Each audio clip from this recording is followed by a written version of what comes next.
vocês acompanhar e salvar, né, se quiserem. Vamos fazer o seguinte, ó, vamos organizar o nosso trabalho da seguinte forma. Eu vou trabalhar com vocês agora até eu apresentar a estrutura, né, para que vocês tenham uma noção do que ela é, né, do que é a estrutura de um projeto, porventura, se alguém ainda não, né, não viu. E vocês, com certeza, ao olhar a estrutura que eu vou estar apresentando aqui para vocês, vocês já vão fazer uma análise comparativa com o que vocês já fizeram, que vocês sinalizaram, algumas pessoas sinalizaram ali antes, né? Então, de alguma forma, vocês vão ver as diferenças. Perdão. Vocês vão ver as diferenças, as semelhanças entre o que eu vou apresentar para vocês e o que vocês já fizeram na vida de vocês, né? Deixa eu buscar aqui, depois já vou mostrar para vocês, apresentar aí também.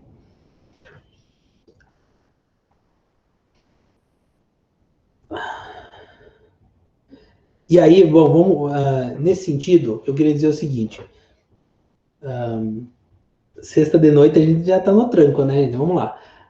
E sozinho é diferente, né? Veja que interessante a questão da aula remota. Se eu estou com vocês, a gente interage, conversa, né? Aqui eu estou pensando sozinho, falando sozinho, é diferente. E eu sempre insisti, olha que eu sou formado em filosofia, eu sempre insisti que a razão é coletiva, né? A racionalidade humana funciona melhor na relação, no diálogo, né? Então, a aula remota, a gente perde um pouco, um pouco não, acho que a gente perde bastante da qualidade dialógica da aula. Esse é talvez um dos grandes problemas da aula remota, né?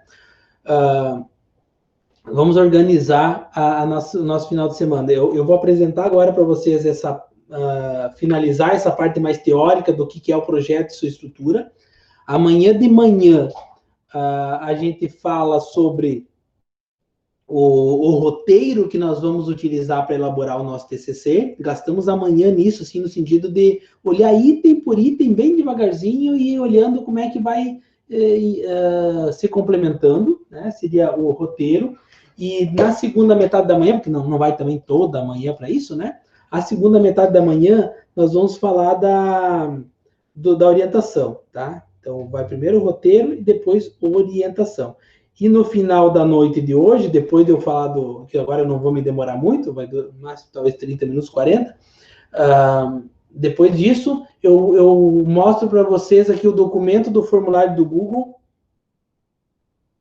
para vocês responder sobre a temática e o potencial orientador, vamos chamar assim, né? Aquela pessoa que talvez seja mais ou menos quem você já se identificou ao longo do processo, que pode estar ajudando e assim por diante. Vou falar de co-orientação, né? Vou estar conversando com vocês hoje à noite. Por que hoje à noite? Não para a gente definir, não vamos nem divulgar muito sobre isso hoje, vamos definir isso amanhã de tarde, mas para pelo menos hoje de noite você já tem em mente, tá, eu vou dormir pensando nisso, vou conversando com alguém, talvez troque uma ideia com um colega, um outro que é mais próximo, né, tem mais afinidade, para que vocês tenham elementos para amanhã nós finalizar isso. E amanhã de tarde a gente dá sequência na questão da elaboração do projeto, tá? Então vamos lá.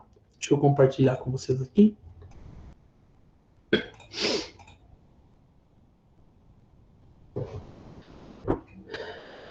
Ok, agora já deve estar aparecendo aí para vocês. Tá? Só confirma aí se está aparecendo, está tudo certo, só para a gente não ter problema. Deixa eu ver se assim fica melhor. Tá aparecendo, sim, professor. Legal. Agora eu consegui aumentar também aqui, ficou legal agora, tá? Como se fosse um slide. Então, assim, veja só, talvez esse slide, essa parte do livro aqui, esse aqui é o livro que o material está no apoio, está no material de apoio, você pode retomar no outro momento. Essa parte possibilita você olhar para o teu tema, tá? Para a tua temática. A elaboração de um projeto pressupõe a identificação, identificar, compreender e agir numa realidade constituída por redes de relações, numa conjuntura dinâmica de forças sociais. O que significa isso? Um bairro, uma cidade, uma escola, né? É isso. É um conjunto de relações sociais. Por isso que, quando eu dizia antes que um projeto ele não resolve todos os problemas, é porque é óbvio, né? Que não tem como você solucionar todos os problemas da tua escola com o teu projeto. Agora, você vai solucionar uma parte, né? aquela necessidade que você identificou, que precisa intervir naquele tópico, naquele ponto, é bem provável que o teu projeto dê conta dele, né? Ou pelo menos boa parte dele, tá? Então, se elaborar um projeto é isso, o que implica? Identificação de necessidades. Ah, mas a escola está bastante repetitiva, no sentido das aulas que eu dou de filosofia, elas são sempre a mesma coisa, sempre... Então, como é que inova? Tem uma necessidade, inovação na aula de filosofia do professor Ivo, lá no Chapecó. Potencialidade. Olha, um professor de filosofia utilizou teatro sobre o mito da caverna de Platão e deu certo, foi legal, a galerinha gostou de teatro. Opa, tem um potencial aqui, tá? Isso é a atenção de quem vai elaborar, né? Articulação de atores. É isso, você tem a ideia, mas você percebe que você não consegue fazer sozinho. Como é que você articula outras pessoas para ajudar outras entidades, outras instituições? E, claro, você tem que pensar a viabilidade, né? Porque vamos imaginar que eu pense um projeto inovador para no Chapecó. Em vez de ter classe uma atrás da outra, todas as salas serão com o espaço para metodologias ativas.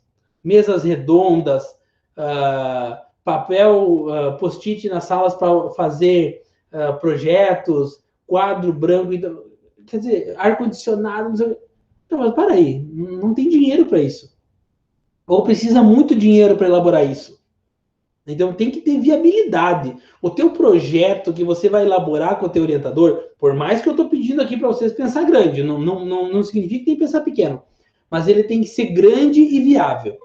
É isso que tem que ser. Grande e viável.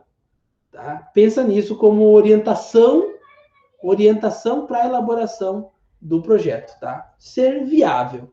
Né? Eu sempre digo para as minhas orientandas, né? Meus orientandos, eu digo minhas orientandas porque a maioria das meninas são meninas que vêm até nós ali na educação, né?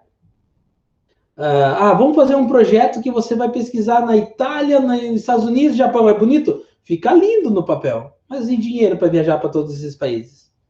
Né? Eu estava orientando com a intencionalidade de pesquisar na América Latina. Aí veio a pandemia. Então, tem que ser viável, né? Eu estava com TCC de pedagogia para entrevistar 10 professores da UNO Chapecó. Veio a pandemia, tivemos que fazer questionário. A viabilidade é isso, é você ter o contexto como condicionante e você construir ações viáveis dentro desse contexto que te condiciona, que tensiona, que te pressiona. Tá? É isso que eu estou dizendo. A viabilidade é isso, é a possibilidade real da execução do teu projeto. E você consegue visualizar isso dentro do tempo e do dinheiro que você tem. Né? Muito bem, vamos avançar aqui. Acho que essa ideia foi boa. Aqui algumas perguntas importantes para você fazer, né, nesse processo de elaboração. Ó. Identificação de necessidades e potencialidades de atores. Ó. Quais as necessidades da população que você vai executar? Tá? Que necessidades se traduzem em demandas?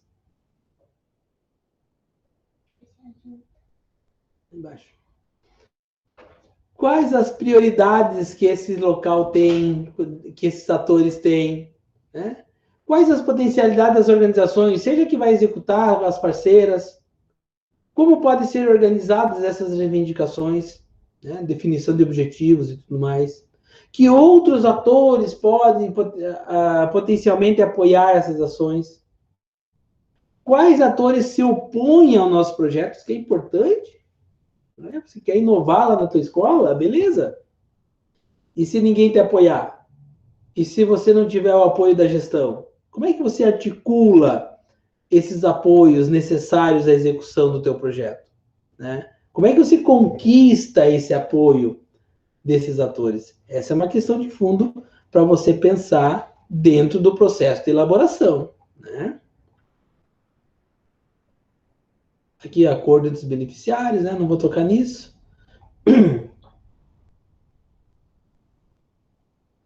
E aqui a viabilidade. Vamos lá, aqui é legal. Esse tópico é importante. Deixa eu aumentar, depois eu mostro as duas partes. Então, aspectos sociais da viabilidade do projeto. Enraizamento local, né? Projetos sociais e projetos inovadores, como os que nós vamos elaborar, é fundamental a gente pensar como é que ele se enraiza. O que é isso, enraizamento? É que ele vem para ficar. Tá? E não seja um projeto que se execute, foi bonito, todo mundo gostou, mas acabou. Isso é falta de enraizamento. Quantos a gente já viu assim, gente? Quantos projetos a gente já viu assim? Projetos bonitos, bem feitos, bem executados, com gestão competente, com parcerias externas, mas depois acabou e nada mais aconteceu. A gente olha para trás, saudosista daquele projeto. Pois é falta de enraizamento. E do ponto de vista da inovação pedagógica, nos permite pensar a necessidade desse enraizamento local, desse enraizamento do projeto na escola, na sociedade onde ela está inserida. Diálogo com saberes e representações culturais. Olha, esse item aqui, ela disse que eu falava da minha orientanda, né? A da outra turma, né? Dialogar com diferentes saberes. Perceber que não existe só o saber científico. E perceber que existem outros, mas eles precisam ser cientificizados dentro do nosso projeto. O nosso projeto precisa ser rigorosamente científico, rigorosamente orientado, cientificamente orientado. Por isso que vai ter uma orientadora, um orientador do projeto. Para que a gente consiga, dialogando com os saberes diferentes. Imagina, nós temos nas turmas indígenas, não sei se tem na turma de vocês, na de Xanxerê, especialmente, sei que tem. Como que os indígenas vão trabalhar a questão da inovação? Não pode? Claro que pode. Mas como é que a gente constrói esses diálogos de saberes, dessas representações culturais diversas e adversas, né? A visibilidade pública do processo, o reconhecimento institucional do projeto. Tudo isso são pontos que você deve levar em conta. Aspectos sociais da viabilidade, tá? E os aspectos econômicos? Tão caros para nós, literalmente tão caros, né? Quais são as fontes de financiamento do teu projeto? Gente, pensa comigo. Se o teu projeto é tão bom, por que ninguém apoia financeiramente? Eu vou contar para vocês um relato meu, assim, próprio, desses últimos 20 dias. Eu vou publicar um livro sobre educação ambiental. Talvez se você me segue no Facebook, você já deve ter visto. Eu coloquei à prova o meu texto. Né? Eu fiz um financiamento coletivo. Eu fui lá num lugar, né, chamado Kikante, você coloca o teu projeto lá e você manda um link para as pessoas e diz assim, olha, vou publicar um livro. No caso não é esse, né? Não está publicado ainda, óbvio, né? Eu vou publicar um livro. Se você gosta do meu projeto, se você gosta de mim, me paga que eu te entrego em dezembro. Eu fiz isso. Vou dizer para vocês, quando eu cliquei assim, deu um friozinho na barriga. Porque e se ninguém apoiasse? E se ninguém dissesse, legal, Ivo, bonito isso, bacana esse teu texto, essa tua pesquisa é legal, vai ser um livro bonito, vai ser um livro bacana, vai ser um livro importante, as pessoas vão gostar de ler esse livro. E eu nem estou pensando em vender 1000 cópias, não é essa a questão de fundo. O meu friozinho na barriga é, e se ninguém apoiar o meu projeto? Essa que era a minha pergunta. E foi, assim, uma prova, porque eu queria saber qual que era a intensidade de importância das minhas pesquisas. Porque eu faço isso já há 12 anos, sobre educação ambiental freiriana. Para minha surpresa, estou bem feliz com isso. Fazem 15, 16 dias que eu estou nesse projeto, já tem 68 pessoas que me apoiaram. Foi surpreendente, eu confesso que foi surpreendente. Eu botei um prazo de 60 dias. Eu quero 110 pessoas apoiando para atingir a meta, porque tem meta lá, é um projeto, né? Então tem meta, tem prazo, tem ações para mim fazer. Por isso que você olhar no meu Facebook, nas minhas redes sociais, eu estou fazendo isso várias vezes. Por quê? Porque é um projeto. Você percebeu a identidade com isso? Ó, eu fiz um projeto de publicar um livro. Isso é concreto, né? Tem um prazo de 60 dias, tem uma meta financeira, eu tenho que encontrar pessoas que apoiem. É isso é um projeto. Você pode testar você também nisso. Para qualquer coisa. Tem gente que angaria recursos para projetos sociais assim, juntando dinheiro, fazendo vaquinhas online. Então, a identificação de fontes de financiamento. Uma possibilidade é isso, vaquinha social, chamam de crowdfunding, né? Fundo financiamento coletivo, né? Se ninguém apoia o teu projeto, das duas, uma. Ou ele não é relevante, ou ele está mal elaborado. Tá? Às vezes tu tem um baita projeto, mas ele está mal elaborado. A pessoa lê o teu projeto e não se apaixona, não se encanta. Essa é uma questão de fundo que você tem que cuidar. Não é só você que tem que gostar do teu projeto. Como eu dizia do meu livro, eu gosto do meu livro. Mas será que as outras pessoas vão gostar? Você coloca à prova isso, né? Conhecimento de procedimentos e condicionalidade das fontes de recursos. Tem gente que diz o seguinte: eu até apoio fazer essas canecas para divulgar mensagens, né, sobre o Pequeno Príncipe e motivar as pessoas a ter um mundo com mais paz. Bonito, pode ser um projeto social. Pode ser, no caso aqui não é, né? É só para o meu café mesmo. Mas você pode dizer, olha, eu quero imprimir em 100 canecas mensagens do Pequeno Príncipe para inspirar as pessoas a viver numa sociedade mais justa e solidária. Isso pode ser um projeto. E eu preciso, para cada caneca, R$20. 100 canecas, R$2.000.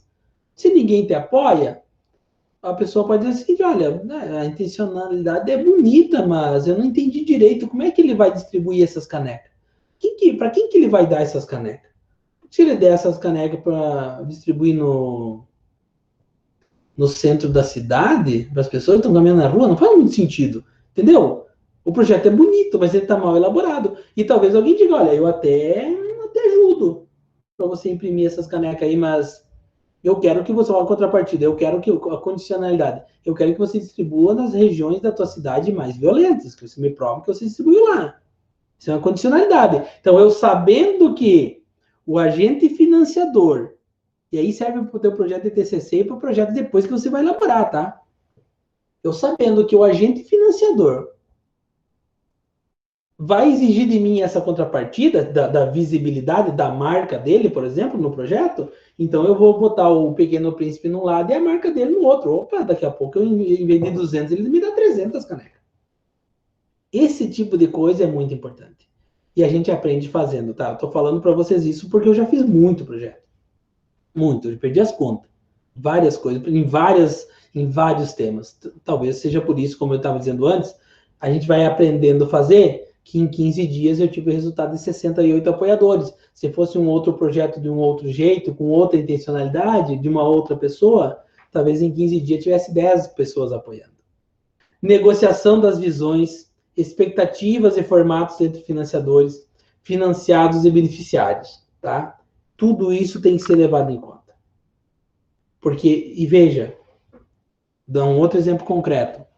Essa pós de vocês, se na época da elaboração eu tivesse dito, não, eu sei fazer. Eles até pediram disciplinas de metodologias ativas, se fosse o caso, mas não precisa. Vamos botar dinâmica de grupo mesmo. Tu acha que aprova? Não aprova. Porque estava claro na intencionalidade do edital, que é quem comanda a aprovação a priori, de que era preciso ter disciplina e metodologias ativas, que o TCC não podia ser um artigo, tinha que ser projetos inovadores, que tinha que ser individual, não podia ser em dupla. Eu tenho que negociar, eu tenho que conciliar expectativas do financiador, da instituição financiada, que era o Chapecó, e dos beneficiários, que hoje são vocês. Eu era só um sujeito no processo, quem estava elaborando o projeto. Tá?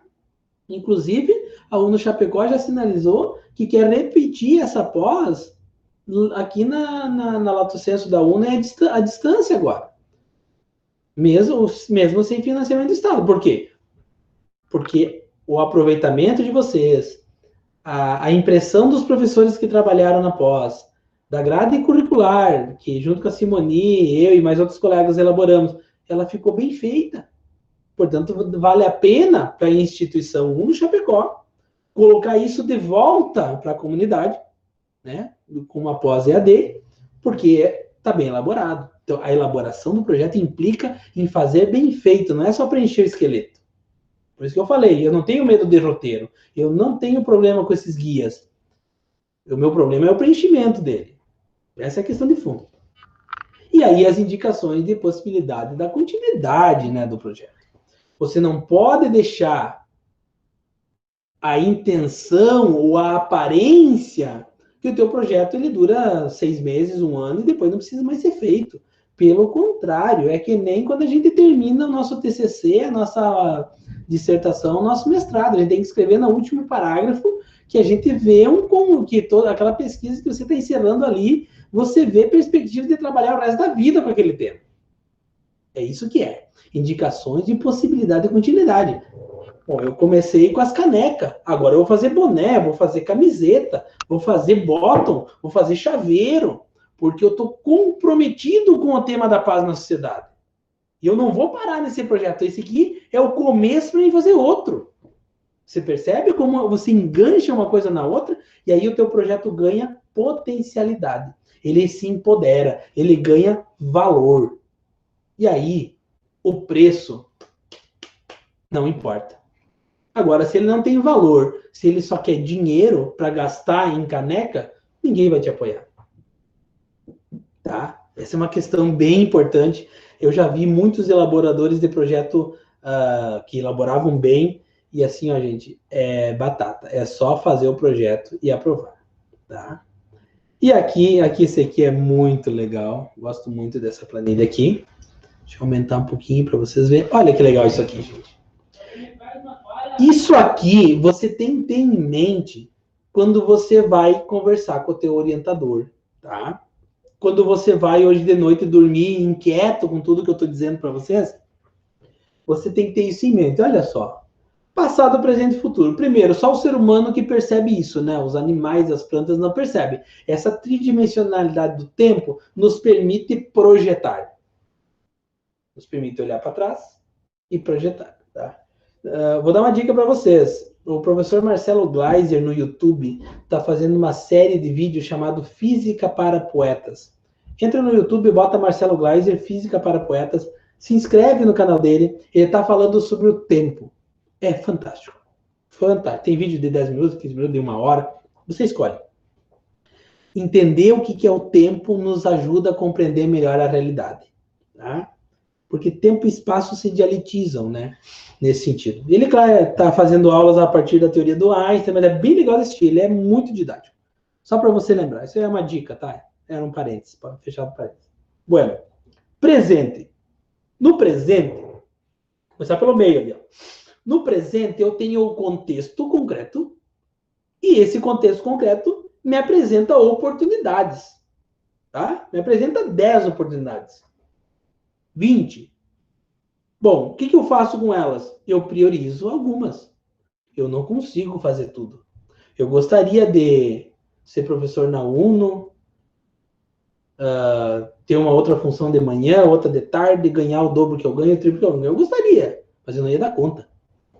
E eu correria o risco de perder a função na UNO, perder a função no seguinte, e ficar sem nada. Então eu tenho que priorizar. Olha só. Por isso que eu estou dizendo para vocês ter isso em mente, em mãos, quando vão falar com o orientador de vocês. Tendo em vista que você não consegue fazer tudo, o que é a definição do tema e do foco da pesquisa, do foco da elaboração do projeto, nesse caso específico? É a prioridade. Eu posso imaginar 5 temas. Eu que sou um pesquisador de educação ambiental, eu posso pesquisar a água, a mudança climática, a educação ambiental na escola, as bases teóricas freirianas. Eu posso fazer um monte de coisa, mas eu não dou conta de tudo. Eu preciso escolher uma. E aí, escolhendo uma, dando prioridade para ela, eu elaboro em cima dessa prioridade estabelecida. Se o teu tema é educação infantil, é um tema amplo, mas vamos lá. Só exemplo, não leve a sério os exemplos, né? Só ouça e elabore sobre eles, né? Como que você prioriza uma temática da educação infantil? É o estabelecimento do foco, tá? Aí você tem, no passado, coisa que vai te ajudar muito é a elaboração teórica sobre o teu projeto. A parte da justificativa, das temáticas, da fundamentação. identidade, memória, história, experiências. Você vai poder trazer isso para, digamos assim, dar fundamentação, dar base para a elaboração do teu projeto. Tá? E aí, no objetivo, você joga para o futuro, com a base no passado, olhando com os pés no chão e focando na prioridade. O objetivo é o futuro. São as expectativas, os desejos, as utopias. O que é utopia? Aquele sonho grande que você tem que elaborar. Ah, eu quero fazer caneca para paz contribuir para a paz mundial. Beleza. É um baita desenho. Mas como é que você faz isso? Aí vem as ações. Quem vai precisar te ajudar? Quanto dinheiro você vai precisar? Quanto tempo você precisa para isso? Vai ter uma equipe interna, uma equipe externa? Como é que vai ser? Tá? Isso é projetar. Projeto inovador não é nada mais, nada menos, ou entre o mais e o menos, ele é a possibilidade de, olhando para o passado, no caso aqui, inovação na educação, olhando para a educação do passado, percebendo como que esse passado constituiu esse presente que eu estou hoje, e olhando para esse passado, para esse presente que eu estou hoje, o que eu posso projetar de diferente para o futuro. É isso que é inovação na educação. Uma das possibilidades de definição. Ao tridimensionar o tempo, eu consigo projetar coisas novas e não a reprodução daquilo que já existia. Essa é a grande diferença. Eu vejo e ouço, porque eu faço muita formação de professores, e eu vejo e ouço muita reclamação dos professores dizendo que a colega já faz 10 anos que dá aula e é sempre a mesma coisa. Que pena. Ou seja, ela fica no passado, ela não está nem no presente. Ela é uma professora do passado. Agora, como é que eu me torno uma professora do futuro sem tirar os pés do chão do hoje, do meu contexto? Sem tomar como ponto de partida para essa construção futura o meu contexto concreto e as oportunidades que ele me dá. Essa é a grande sacada. E aí, quando você vai conversar com o teu orientador, conversa com ele sobre isso, com a tua orientadora, conversa sobre isso, diga, olha, eu tô aqui no contexto e eu quero projetar o futuro. E o futuro tem que ser inovador. O projeto inovador é exatamente isso. Como que o meu futuro se torna diferente do meu passado. Agora, não é uma negação, é uma incorporação. Na dialética, a gente chama isso de supra-assunção. Você supera guardando. Essa é a linguagem dialética que a gente usa. Eu supero o passado e o presente, mas guardando o que tem de bom do passado e presente. Tá? Leve bem isso como uma orientação interessante para você trabalhar com o teu orientador. Né? E aqui, por fim, é um modelo possível, né? Uma possibilidade de... Deixa eu diminuir um pouquinho para que eu estou aqui. Uma das possibilidades de caminho, né? Aí, como eu falei para vocês antes, gente, tomem cuidado para não ficar tão engessado. Como eu falei, a elaboração do guia, do roteiro que eu vou apresentar para vocês amanhã de manhã é para dar uma luz, sabe? Você está caminhando, você está perdido, mas como é que faz, professor Ivo? Calma, você precisa caminhar. Está aqui o foco, os antigos diziam, está aqui o foco, né? Vai iluminar o caminho. Agora, não precisa só fazer como está lá. Se você pegar esse guia que está aqui, que eu estou apresentando para vocês, que é um pouquinho diferente do que eu vou mostrar para vocês amanhã, mas aqui eu estou mostrando só do ponto de vista da base teórica, e se você trazer isso como o trabalho final, tá valendo, não tem problema. Não tem problema. Ah, professor, mas eu estou acostumado a usar esse roteiro aqui, em vez de 10 partes tem 8. Conversa com o teu orientador, tá valendo. Se ele se assemelha um pouco mais, um pouco menos, o que nós estamos apresentando para vocês é um roteiro que serve de coluna vertebral, mas não significa que é só ele que existe, tá bem? Bueno, aqui está mais ou menos o caminho, então, né? O problema, o trabalho, as ideias, você estuda, você faz um pré-planejamento, você começa a formulação de uma proposta, e aí você começa a articular o projeto, né? Imaginando que você fosse executá-lo, né? Aí vem a implementação, que é fazer, né? sempre na implementação, avaliar continuamente. Lembra que eu dizia antes para vocês? Não tem como fazer um projeto de 6 meses, 1 ano, chegar lá no final e se dar conta de que a ação 3 da meta 4 não foi executada a contento, pois é, infelizmente, nem tudo no projeto sai bem feito, né? Pois é, daí a gente faz de conta que está tudo bem, não dá, tá? Avaliar continuamente, revisar plano de trabalho continuamente, mudar se for preciso, justificar junto a gente financiador, se for o caso, por que mudou, e fazer sempre projeto. Projeto é que nem aula, tem avaliação. Tem que avaliar. A avaliação final, e ela precisa ser feita com base num relatório parcial. Você faz uma avaliação das ações, das atividades, atingimento de metas, cumprimento das ações, e aí você faz o relatório final. Tá? E o relatório final serve para quê? Para dizer para quem financiou, ou para a sociedade como um todo, dar visibilidade, olha, aqui a gente faz assim, a gente executa desse jeito, a gente registra assim, a gente tira foto, a gente bota no site, a gente bota na rede social, a gente faz um monte de coisa para que a gente possa ter um relatório final condizente com aquilo que a gente se propôs lá no começo. Veja, se aquele meu exemplo inicial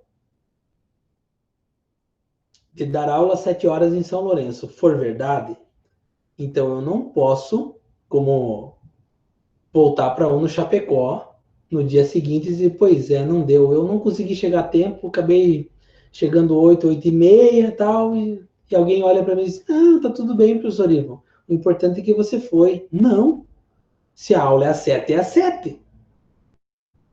Eu não posso chegar todo dia às 8 para dar aula. Assim é no projeto também. Se eu me proponho a fazer uma ação específica que cumpre uma meta X, eu não posso não fazer e chegar no final do projeto e dizer assim, pois é, não deu, que pena. Isso é falta de responsabilidade. Então, quando você vai estabelecer as ações, as metas, os prazos e os responsáveis do teu projeto, toma bastante cuidado. O que eu costumo fazer? Eu prefiro dar 30 dias a mais e ter o resultado do que você fazer isso em 15, dizer que vai fazer em 15 dias e precisar de 40. É isso. Alonga, estica um pouco mais o prazo, porque vão acontecer imprevistos, tá? Vai acontecer. Vai acontecer imprevisto, inclusive com você, tá? Só para dar um exemplo, esses dias, agora na época de aula remota, faltou explodir um transformador aqui perto da minha casa, tipo 15 minutos antes da aula. Deu aquele temporal em Chapecó, né? Foi isso que deu. E 15 minutos antes da aula. E a professora, que é minha colega, mora aqui 3, 4 quadras da minha casa. Então ela também ficou sem luz. Nós dois, sem luz, sem internet, sem celular para ligar, simplesmente a aula não aconteceu. Nós não conseguíamos se comunicar entre nós, nem se comunicar com os alunos. São imprevistos. Você tem que pensar o pior dos cenários no teu planejamento, para que você se preocupe e se previna contra eles, tá? No nosso caso, nós não tínhamos em nenhum momento pensado que os dois ficassem sem internet naquele momento, tanto que a aula não aconteceu, né? Nós não tínhamos pensado nisso, né? Não tínhamos projetado nas nossas aulas que os dois ficassem sem internet, porque nós moramos muito próximo, diferente de uma outra aula que eu estava dando com outro colega, que ele mora mais longe aqui de casa, ele tocou a aula e eu fiquei de fora. É assim, tá? Então, aqui tem, né, um pequeno resumo, né, que é a ideia do que um bom projeto se retroalimenta. É o que eu dizia antes, né? Ele é cíclico.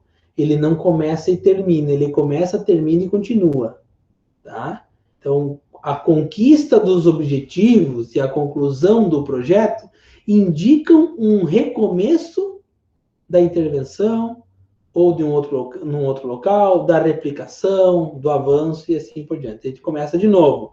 Uma ideia, o final de um projeto gera uma nova ideia, se identifica um foco, vem a elaboração, que é a fase da concepção, e vem a fase da execução e da realização. E aí começa tudo de novo, tá bem? E aqui tem os itens, né? Eu não vou tocar neles agora aqui com vocês, né? Porque esse quadro aqui, ele é bem mais elucidativo. Ó, deixa eu abrir ele aqui.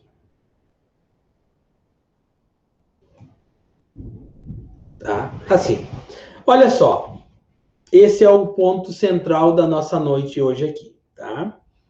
Depois eu vejo a página exata que ele está. Eu tenho elaborado um PowerPoint com esse material, posso até compartilhar com vocês depois, porque pode ser útil um dia se você for convidado para fazer uma fala, né? Como elaborar um projeto, você tem tanto esse material quanto o PowerPoint, tá?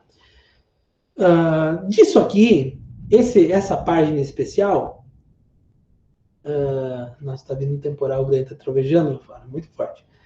Tenho medo que caia a luz na internet. Hoje de tarde já caiu a luz. Mas vamos lá, vamos seguir firme. Se caso cair, gente, está tudo bem, né? Seguimos amanhã. Essa página serviu de base para a elaboração da estrutura também que eu vou apresentar para vocês amanhã de manhã. Esse documento, os outros que eu botei no material de apoio e o projeto de extensão da Chapecó, tá? Todos eles eu utilizei para fazer o esqueleto que nós vamos olhar juntos amanhã, tá? De modo geral, nós temos o quadro de meta como a estrutura, vamos chamar assim, a coluna vertebral do projeto. Por quê? Porque a meta me diz o que eu quero fazer, o que eu quero realizar. Ela está intimamente conectada aos objetivos específicos, que estão intimamente conectados ao objetivo geral. Eu vou falar disso para vocês amanhã. O que é um objetivo específico geral e como que se desdobram metas a partir deles. Tá? Então, o quadro de metas é a nossa centralidade. É aquilo que não sai da minha visão. Tá? Eu vou dar um exemplo para vocês daquela minha fala de antes. Se eu quero chegar em São Lourenço às 7 horas, a minha meta número 1 é sair às 5h20. Essa é a primeira meta, eu não posso perder ela de vista. Meta número 2, eu tenho que ter combustível no carro. Meta número 3, eu preciso...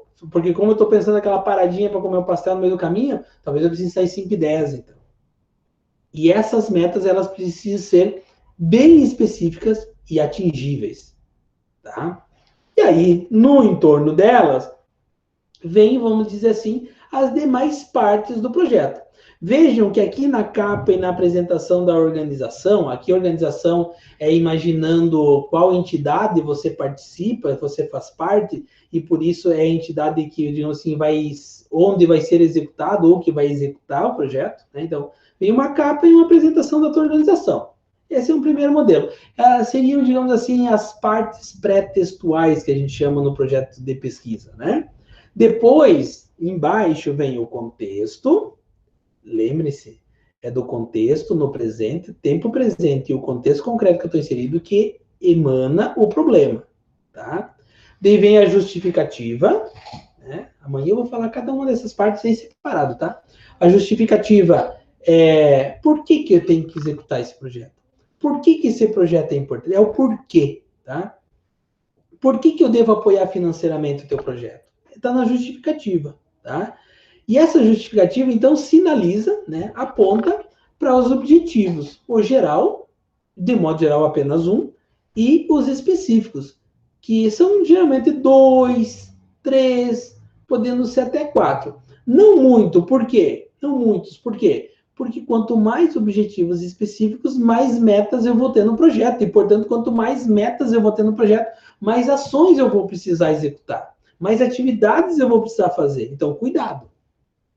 Se é um projeto a longo prazo, talvez eu possa ter 3, 4, 5 objetivos específicos. Se é um projeto de curto prazo, talvez 2 sejam suficientes. Lembrando que os objetivos específicos dão conta de atingir o objetivo geral. Tá? Qual é o público-alvo? Esse é outro item importante. São crianças? São jovens? São adultos? São animais? É a sociedade como um todo? São as árvores? É o rio Chapecó? Qual é o público-alvo? Quem que eu quero atingir? Quantas pessoas? Quais são as características desse público que eu quero atingir? Né? Esse é um dado bem importante também, porque tudo também gira em torno deles. Tá?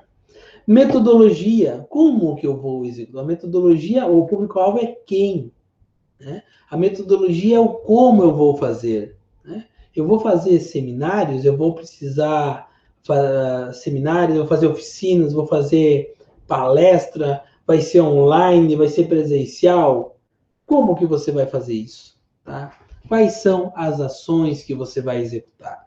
Tá? Equipe de parcerias, é só você? Tem mais gente na tua escola que vai executar? você vai fazer parceria com o comércio local, você vai fazer parceria com a outra escola do município e do estado junto, vai fazer com a escola do campo e da cidade. Quem são, né? As equipes e parcerias são os sujeitos que vão executar. Tá? Cronograma é o tempo que você vai levar. Quanto tempo precisa para imprimir 20 canecas com as mensagens do Pequeno Príncipe e distribuir essas 20 canecas? Uma semana? 30 dias? Quantas pessoas vão ser necessárias? Precisa um design? Precisa comprar algum equipamento? Né? E se precisa comprar um equipamento, qual é o orçamento necessário? Uma impressora custa R$1.000, será que essa impressora de imprimir caneca custa 3.000, 4.000, 5.000? Que tipo de tinta especial é necessário para isso? Isso vai tudo entrando nas compras e, portanto, constituindo orçamento.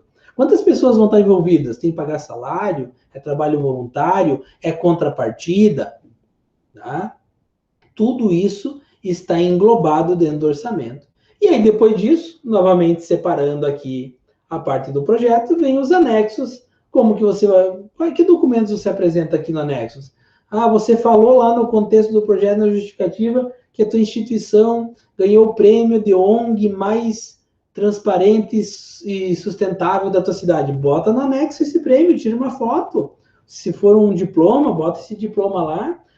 Sair uma notícia que você é uma das ONGs mais responsáveis da tua cidade, sustentavelmente falando, bota essa notícia do jornal ali no anexo.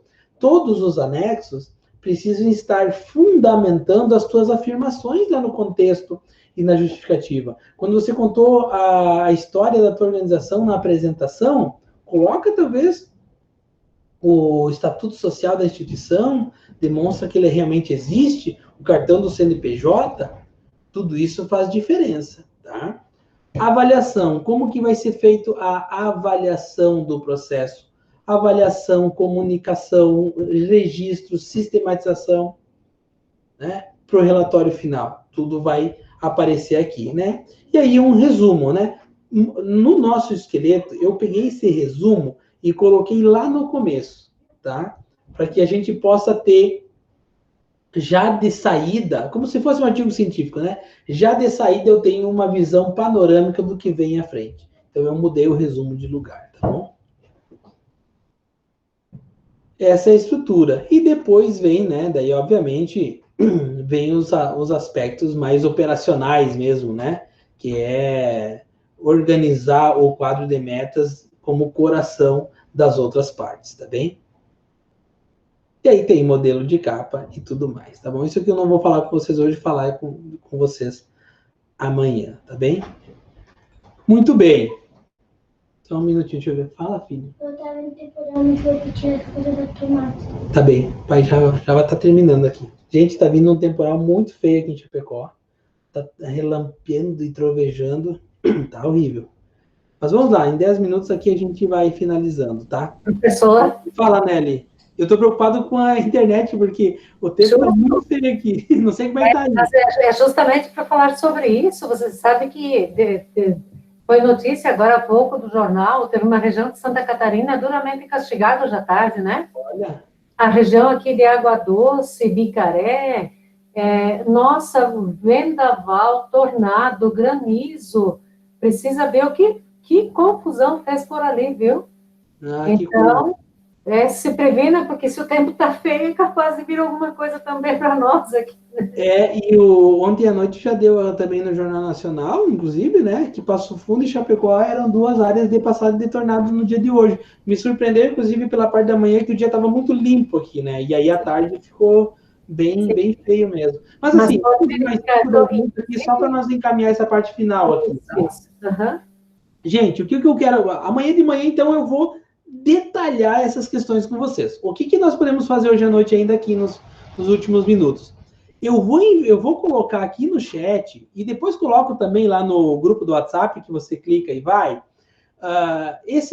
Deixa eu ver aqui se eu estou ainda apresentando a minha tela. Vocês estão vendo a minha tela ainda? Só confirma para mim.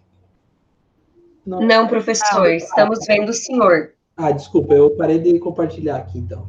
Eu quero compartilhar rapidinho aqui o formulário do Google que eu vou mandar como última atividade da noite, que é esse formulário que mostra a tabela dos orientandos, aqui, ó. Agora vocês já estão vendo, ó. Então, orientação do projeto e pós-graduação e inovação São Lourenço do Oeste, tá? Tem uma mensagem aqui que vocês veem depois, só para dizer que a gente quer fazer um levantamento dos temas e dos possíveis orientadores para a gente poder organizar, porque não dá para ter um orientador com 20 orientandos e outro com 3, né? Não dá, ele não dá conta do trabalho, é simples assim, né? Então, vocês vão colocar o e-mail, escrever o nome de vocês e indicar o orientador de sua preferência, tá? Veja, tem um asterisco aqui na preferência, porque talvez não vai ser ele. Há uma grande chance que sim, tá? Mas pode ser que não.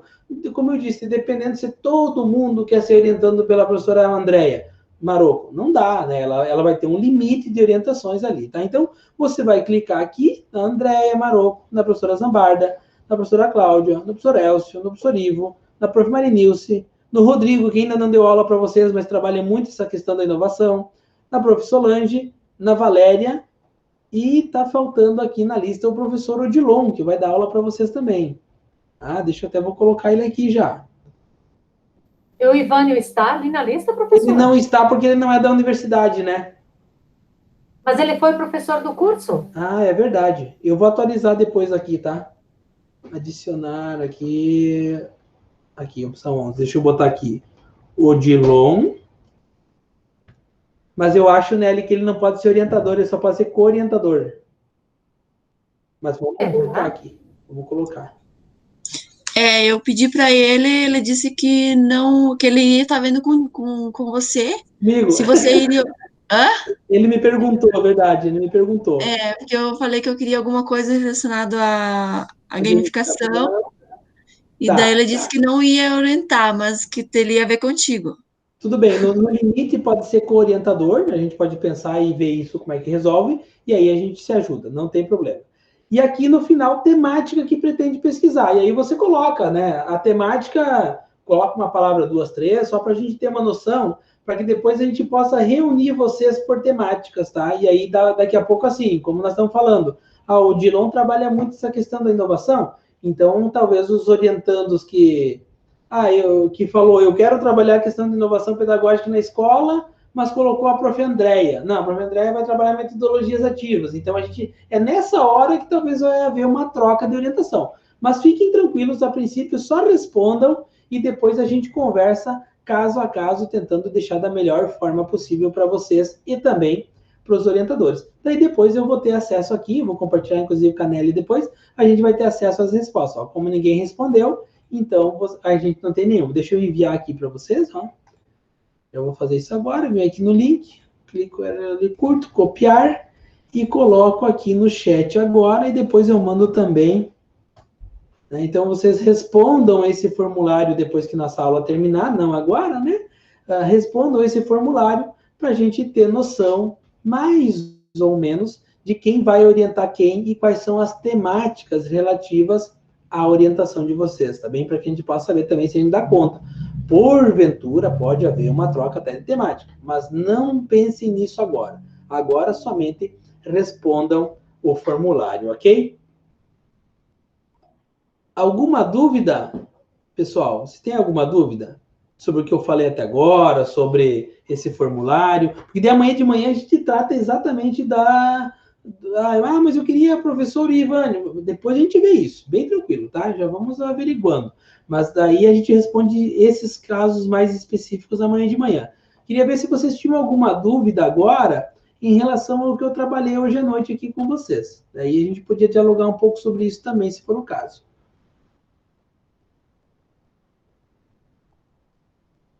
Professor? Sim. Eu acredito que eu já posso esclarecer a dúvida que circulou agora. Ótimo. Eu acessei aqui ao projeto do curso. Legal, Nelly. Diz assim, você me dá liberdade de eu apresentar aqui? Por favor, apresente. Eu já cancelei a minha apresentação aqui, tu pode apresentar a tua. Tá, deixa eu mostrar aqui, só um pouquinho, então. Aparece aí para vocês? Já vai aparecer. Perfeito, apareceu. Ó, aqui 9.1, orientação do trabalho de conclusão de curso. A orientação do trabalho de conclusão de curso deverá ser realizada por um dos professores que compõem o corpo docente do curso e que possuam vínculo com a Chapecó. Para orientar e coorientar o trabalho de coordenação, de conclusão do curso, será exigida a titulação mínima de mestre. A avaliação do trabalho de conclusão é responsabilidade do orientador, né? E, então, precisa ter um vínculo com a instituição. Isso. E aqui no parágrafo acima diz assim, dependendo da especificidade do tema a ser pesquisado, o estudante poderá contar com a colaboração de outros docentes da UNO-Chapecó ou de outras instituições, com a ciência e concordância da coordenação do curso e de seu orientador, que atuarão na coorientação sob a supervisão do orientador. Legal. Acho que já responde, então, né, Nelly? Então, assim, o Ivânio poderia co-orientar um trabalho, com a ciência tua, que é a coordenadora, mas eu ou qualquer outra pessoa deveria figurar como orientador. Justo, tem vínculo com a UNO Chapecó, perfeito, isso, né? Isso Okay. mesmo. Perfeito. Então, já para esclarecer, que daí o pessoal também não fica gastando neurônios em relação a isso, né? Isso, então vamos tirar ele daqui, que não pode. Como orientador, não pode, tá? Ou colocar do lado como co-orientador, professor. Ah, tá, deixa eu ver se eu volto. Voltei. Tá? Ivânio Dickmann, deixa eu botar aqui assim, co-orientação, daí pode, ok? Tem mais alguém? Aí tinha outras pessoas também, né? O nome dele já, né? Sim, aí teria outras pessoas também, sei lá, o professor Elton, o prof. Cíntia, né? Que passaram por aí, não é verdade, né? Aí tem a opção outro também, tá, gente? Ó, vamos aqui, ó, no limite, né? Depois, para não precisar editar agora, deixa eu visualizar aqui, ó. Aí, isso, de ter a opção outro, você pode colocar ali outro nome, caso você queira colocar, e aí a gente já sabe que é outra pessoa, tá ok? Nelly, eu vou parar a gravação aqui. Eu pararia agora